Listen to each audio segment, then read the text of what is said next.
folks, I have an alto instrument to show you today. This is for a customer named James. The body is all curly mango.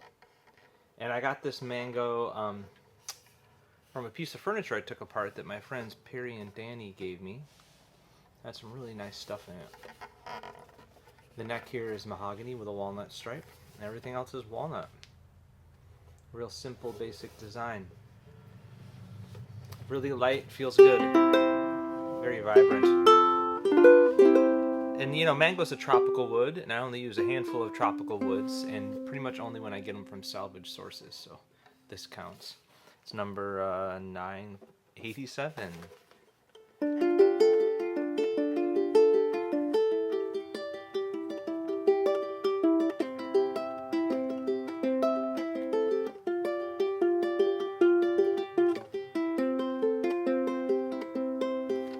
Yeah, it's a good one. Cheers.